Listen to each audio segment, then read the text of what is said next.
Les bascules de Schmitt et leurs applications. 2. Les bascules de Schmitt. 2.1. Définition et fonction. Une transition d'un niveau logique L à un niveau logique H, appliquée à l'entrée d'un inverseur, peut être schématisée comme indiqué à la figure 28. Schématisé ainsi, il apparaît que les signaux présents à l'entrée et à la sortie de l'inverseur présentent des fronts bien droits, c'est-à-dire que la tension varie instantanément d'un état logique à l'état logique complémentaire. Or, ceci est une vision purement théorique. Les signaux réels s'éloignent de cette représentation théorique et appliqués au même circuit logique, auraient la forme représentée à la figure 29. Il apparaît donc qu'un signal logique met un certain temps, ici T2, T1, pour passer d'un état logique à un autre. Une deuxième remarque s'impose. Si l'on se réfère à la figure 30A, il apparaît que la tension présente des variations dues au parasite ou au bruit. Ces derniers sont définis comme des perturbations ou des variations de tension à petite échelle sur un signal électrique. Un buffer peut être défini comme un amplificateur de courant, c'est-à-dire un circuit conservant la forme du signal et augmentant la puissance disponible à sa sortie. Ce buffer présente, par exemple, un seuil de basculement égal à VCC divisé par 2, comme représenté à la figure 30A. Or, le signal d'entrée possède des perturbations. En sortie, le signal logique n'est donc pas stable mais présente des oscillations comme représentées à la figure 30B. En effet, les oscillations indésirables à l'entrée franchissent à plusieurs reprises le seuil de basculement du buffer. Il a donc été nécessaire de concevoir des circuits logiques qui puissent pallier ces deux types d'inconvénients. Ce sont les bascules de Schmitt ou encore triggers de Schmitt. L'idée fondamentale est de créer deux seuils de basculement, l'un sur le front montant d'un signal, l'autre sur le front descendant de ce signal.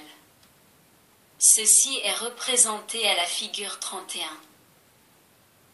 À l'instant T1, la tension présente à l'entrée atteint le seuil de basculement Vt+, la sortie passe très rapidement du niveau logique L au niveau logique H, bien que le seuil Vt+, soit franchi plusieurs fois au cours des oscillations présentes à l'entrée du trigger. Au cours du front descendant, c'est à l'instant T2 que le signal d'entrée franchit le seuil de basculement Vt-. La sortie passe alors très rapidement du niveau logique H au niveau logique L. Les deux instants de basculement sont les deux instants où le signal franchit pour la première fois le seuil considéré.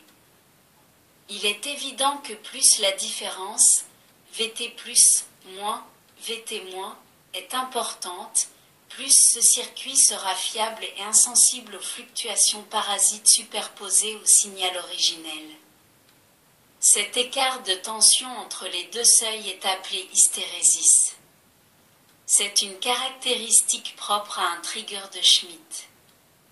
Le cycle d'hystérésis est représenté à la figure 32. Les flèches sur ce schéma indiquent le sens de parcours des tensions à l'entrée et à la sortie du trigger.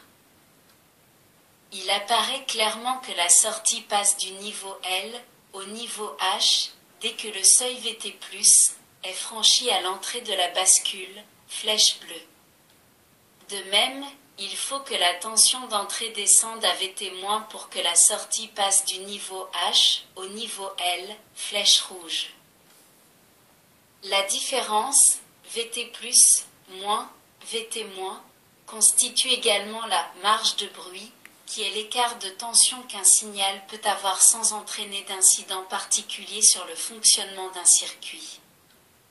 La figure 33 présente l'allure d'un signal présent à l'entrée d'une bascule de Schmitt. À un moment donné, l'entrée a franchi le seuil VT+, la sortie est donc au niveau H. On aperçoit les perturbations du signal d'entrée, mais ce signal n'atteint jamais le seuil VT-, donc l'entrée est considérée en permanence à l'état H. Le symbole suivant indique qu'un circuit logique possède un cycle d'hystérésis. Des exemples sont donnés à la figure 34. 2. Réalisation pratique des triggers de Schmitt. 2. 1. Trigger de base. Dans le trigger de la figure 35, deux résistances R1 et R2 sont associées à un buffer. Les deux résistances sont montées en pont diviseur de tension. L'entrée du buffer a une résistance très élevée, de l'ordre de quelques dizaines de mégaohms en technologie CMOS. L'effet de ce buffer sera donc négligé sur le pont diviseur de tension. Pour cela, R1 et R2 auront des valeurs assez grandes. Par exemple, R1 égale 22 kΩ et R2 égale 100 kΩ.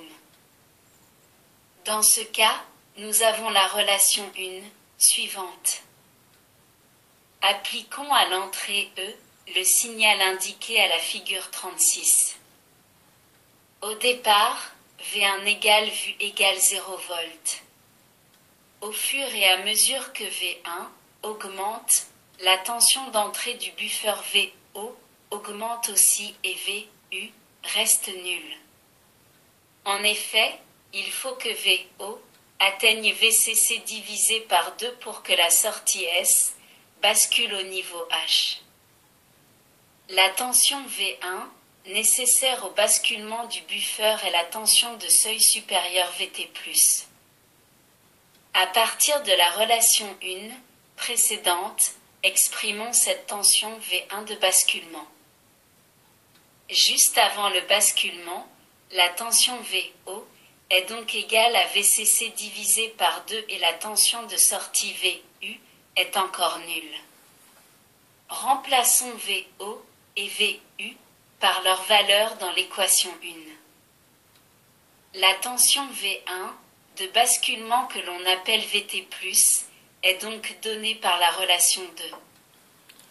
Si l'on remplace dans le cas présent R1 et R2 par leur valeur et sachant que la tension d'alimentation est de 5 volts, on obtient une tension de basculement 2.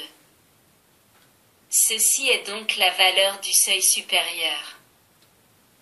Tant que la tension V1 restera supérieure à la tension de seuil inférieur VT-, la sortie S restera au niveau H, donc à la tension VCC. Quand la tension d'entrée V1 redescend, le buffer bascule au niveau L pour VO égale VCC divisé par 2. Calculons donc VT- à l'aide de l'équation 1 en remplaçant VO par VCC divisé par 2 et VU par VCC. D'où on obtient la relation 3. Remplaçons R1, R2 et VCC par leur valeur numérique. Le seuil inférieur est donc de 1,95 volts. L'hystérésis vaut VT+, moins, VT-, égale 3,05 moins 1,95 égale 1,1 volt. Il serait par ailleurs possible d'augmenter la valeur de l'hystérésis en prenant une valeur pour R1 supérieure à 22 kΩ. 2. Trigger réalisé avec des portenants. Ici, nous n'utilisons pas de résistance. Ce trigger est représenté à la figure 37. Il comprend 3 portenants à 3 entrées réalisées en technologie CMOS. Le fonctionnement de ce trigger utilise la propriété suivante. La tension du seuil de basculement est fonction du nombre d'entrées reliées ensemble sur lesquelles est appliqué le signal de commande. Ce seuil sera d'autant plus élevé qu'il y aura d'entrées reliées ensemble. À l'état de repos, l'entrée E et la sortie S sont au niveau logique L. Quand la tension à l'entrée augmente et atteint Vt+, la porte 1 commute, l'entrée 7 passe au niveau L et la sortie S au niveau H. Quand la tension à l'entrée E redescend et franchit le seuil Vt-, la porte 3 commute et sa sortie passe au niveau H. La sortie S commute également et repasse au niveau L. Donc ce montage est bien un trigger possédant deux seuils de basculement Vt+, et Vt-. L'hystérésis Vt+, Vt-, vaut environ un tiers de VCC, soit 1,66 volts pour VCC égale 5 volts. Si l'on veut réduire l'hystérésis à 1/6 de VCC, il faut réunir seulement deux entrées de la porte 1.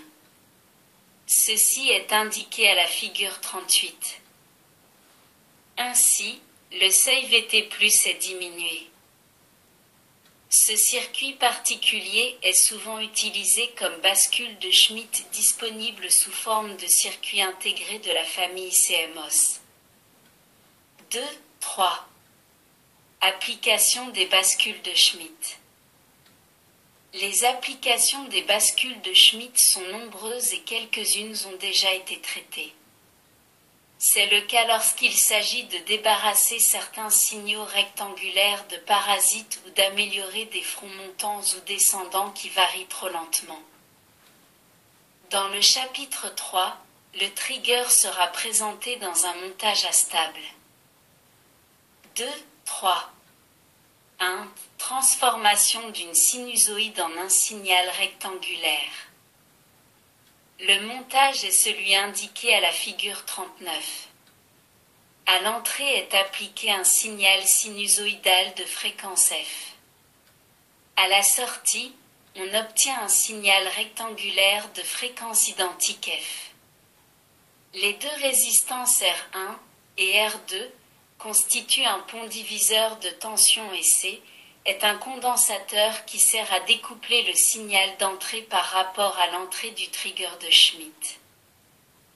Si l'on veut obtenir un signal carré à la sortie, on choisira de fixer une tension V1 qui soit égale à Vt+, moins Vt-, divisé par 2.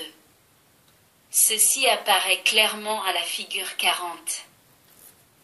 Ce montage peut servir à convertir une tension sinusoïdale produite par une génératrice tachymétrique en un train d'onde possédant une fréquence proportionnelle à la vitesse de rotation de la génératrice. 2, 3. 2. Circuit anti-rebond. Dans le montage présenté à la figure 41, il s'agit de délivrer une impulsion de tension sans que se manifeste un phénomène de rebond à la fermeture du contact. À la fermeture de l'interrupteur, il y a rebondissement des contacts, mais le condensateur C limite les variations de potentiel au point VC et l'hystérésis du trigger permet de conserver le niveau logique H en sortie. 2, 3. 3. Détecteur de lumière. Le montage de la figure 42 permet de détecter un certain seuil de lumière pour commander, par exemple, l'extinction d'une lampe. F est une résistance photosensible dont la valeur diminue quand la lumière augmente. Arrivé à un certain seuil d'éclairement, le point A dépasse le seuil Vt+, du trigger de Schmitt et la sortie bascule au niveau logique L. Même si l'intensité lumineuse subit de légères fluctuations, la sortie reste au niveau L.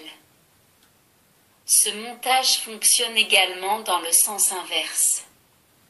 Quand l'intensité lumineuse diminue, le point A franchit le potentiel V-, et la sortie repasse au niveau H.